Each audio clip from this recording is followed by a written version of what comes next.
Nicolas Cage has been on an absolute run this year, from Butcher's Crossing, The Old Way, Renfield, Sympathy for the Devil, The Retirement Plan, and I suppose even The Flash. But now we've got Dream Scenario, written and directed by Christopher Borgli, who's a director I've needed to delve into more for a long time, but from what I hear, he's a very interesting visionary, and Dream Scenario seemed like a great and accessible jumping in point, not only because it's his biggest film to date, but it's starring the aforementioned Nicolas Cage, who I love, and the subject matter seemed uniquely intriguing. This film is about a university professor, Paul, who starts sporadically showing up in people's dreams, and not just people he knows, but strangers, and he quickly becomes a cultural phenomenon. And it's at that point where the film picks up its themes and where it really gets moving. The scenario itself, one man showing up in thousands of people's dreams suddenly, is interesting, but what's more interesting is the consequences and journey that follow that scenario. Paul is by all accounts a regular man, boring even, which is what makes him such an interesting case study for this, because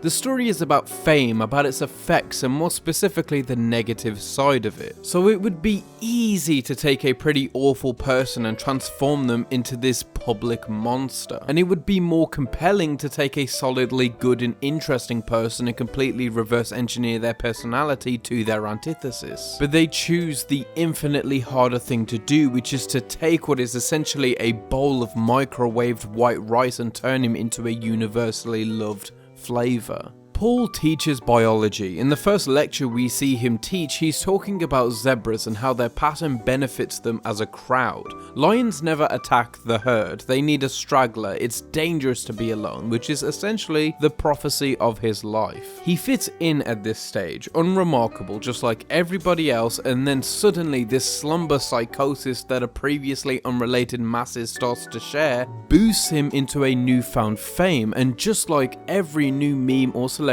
people fall in love with him, at times literally. He loves this attention at first, because anybody would. Him finally standing out is a breath of fresh air, and he revels in it. But what did he teach us? Standing out is dangerous, because though hive mind mentality may keep you somewhat socially subdued, it also keeps you protected.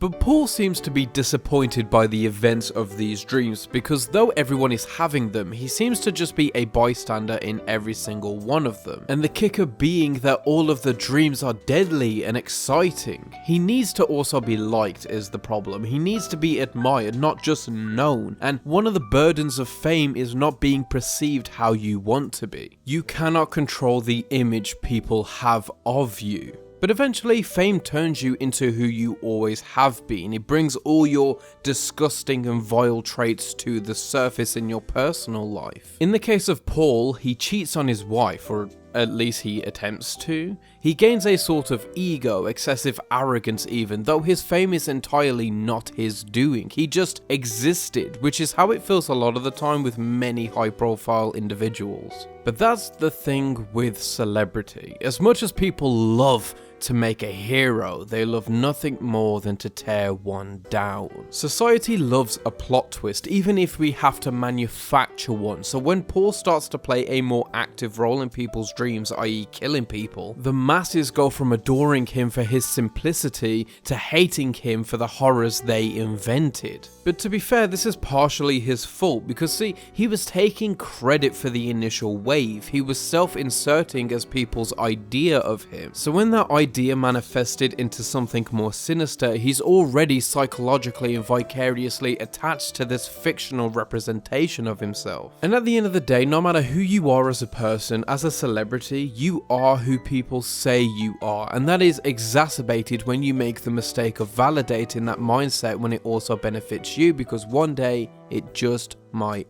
not. So there's a lot of commentary on cancel culture and what that means as a culture, and I will say the one thing cringier than cancel culture is complaining about it. But this is also commentating on another aspect I've not really seen anybody talk about yet, and that's the dangers and awful life of a mid-level celebrity. Because Paul is massively known, he's all over the news and social media, but he isn't affluent. This fame hasn't brought in any money, especially as he was turning down deals with Sprite, so he's constantly being surveillanced by the public. He has no safety nets or privacy, which is the case for a lot of low-tier celebrities, such as people who end up as memes. Their popularity vastly outweighs their opportunities. And though this film is absurdist and satirical, I think it's crazily efficient and potent in its exploration of this, in fact, nightmare scenario. This idea of being villainized for who people made you, for who people think you are. And Cage slowly going crazy over the course of a movie is nothing particularly novel, but the packaging is refreshing because it's a weirdly realistic depiction of people falling victim to their own fame and not being prepared to handle it. I've been hearing the complaint that some audiences wanted to know what caused this phenomenon, why this happened in the first place. It's even in a review by Nick Allen for the Roger Ebert website. And I think to want that is to miss the entire point, but to also completely dilute the experience. I think if it were explained exactly what had happened, it would retract from the messaging, and this whole needing to know all the context despite it not being vital to the vision is a pretty new idea for audiences. They've consumed way too much nitpicky content, I feel, and now need an explanation for everything rather than just going along with what the artist wants you to know. As long as the lack of information doesn't actively harm the narrative or experience, why do you think it's necessary? Especially in a comedic absurdist piece, it just feels like an odd critique.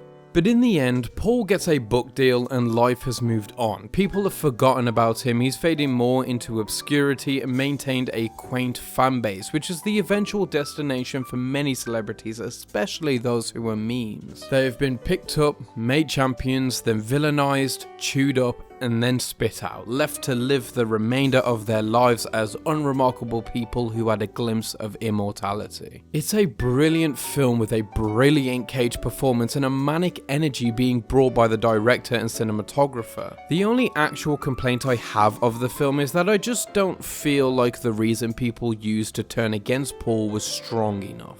I mean, if this guy that everyone already adored started murdering people in their dreams, I think most people would think that guy is cool as hell, especially the horror fanbase. He was literally being nicknamed Freddy Krueger, and people love Freddy. I don't know, I think he would have honestly gained popularity rather than just be left with a cult fanbase in France, but whatever, it's likely to never actually happen, so I suppose we'll never know.